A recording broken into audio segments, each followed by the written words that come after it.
অনেক জিনিস আছে যেটা খুব পছন্দ হয়েছে, বাট এত বেশি দাম মনে হয়েছে যে না, কিনি না। সো এরকম অনেক আছে। যদি কখনো কোনো রেস্টুরেন্টে যেয়ে দেখি আমি মেনুতে অনেক বেশি দামি খাওয়া, I prefer not to have it, দামি বিকজ খাবার না উল্টাপাল্টা দাম কোনটা? উল্টাপাল্টা দাম। এরকম সচরাচর কোনো একটা জিনিস, কোনো একটা কাপড় বা কোনো কিছু মনে হয়েছে যে আমি এটা পরতে চাই, তারপর দেখেছি অনেক দাম, আমি কিনে নিই। আমার কাছে মনে হয় আমি টাকাটা খুবই একটা টাইমে ছিল ছোটোবেলা যখন বুঝতাম না, তখন অনেক উল্টাপাল্টা খরচ করতাম। এখন খুব বুঝে বুঝে খরচ করার হিসেবে চেষ্টা করি। হয়েছিস। হ্যাঁ। রাত ৮টা with তানভীর তারেক।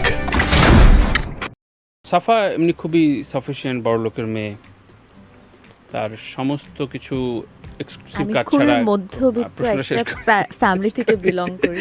এই জন্য আমি জানি না কেন আমাকে তারপরও এরকম বলা কোন হয়। জিনিসটা কিনতে যায় টাকার অভাবে কিনতে পারে নাই?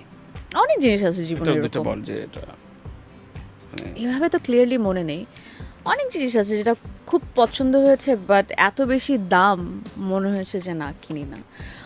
সো এরকম অনেক আছে। বলে ফেল যে দুবাইয়ের ফ্ল্যাট নাকি একজন না দিয়ে না যেতে ভাইয়া, পারে। দুবার ফ্ল্যাট এইগুলো আসলে খুবই উল্টাপাল্টা ভুলভাল কথা। এরকম সচরাচর কোনো একটা জিনিস, কোনো একটা কাপড় বা কোনো কিছু মনে হয়েছে যে আমি এটা পরতে চাই, তারপর দেখেছি অনেক দাম, আমি কিনে নিই। আমার কাছে মনে হয় আমি টাকাটা খুবই একটা টাইমে ছিল ছোটোবেলা যখন বুঝতাম না, তখন অনেক উল্টাপাল্টা খরচ করতাম। এখন খুব বুঝে বুঝে খরচ করার হিসেবে চেষ্টা করি। হয়েছিস। হ্যাঁ। রাইট। এমনিতে আমি তো রেস্টুরেন্টে আমি ম্যাক্সিমাম রেস্টুরেন্টে যাই না। খুব কম আমার রেস্টুরেন্টসে যাওয়া হয়, বিকজ আমি আসলে বাইরে বের হতে খুব একটা পছন্দ করি না। আমি বাসার খাওয়া খুব পছন্দ করি। যদি কখনো কোনো রেস্টুরেন্টে যেয়ে দেখি আমি মেনুতে অনেক বেশি দামি খাওয়া, I prefer not to have it, দামি বিকজ খাবার নাকি উল্টাপাল্টা দাম কোনটা? উল্টাপাল্টা দাম। যেমন যেখানে আমার কাছে মনে হয় যে একটা খাবারের দাম ১২০০-১৫০০ টাকা হ্যাঁ, লেখা থাকে, হাই ফাইভ। আমার সত্যি কাছে মেজাজ খারাপ মনে হয়ে হয় যায়। যে একদমই ওয়ার্থ ইট না। এর থেকে বাসায় আমি রান্না করে খাবো।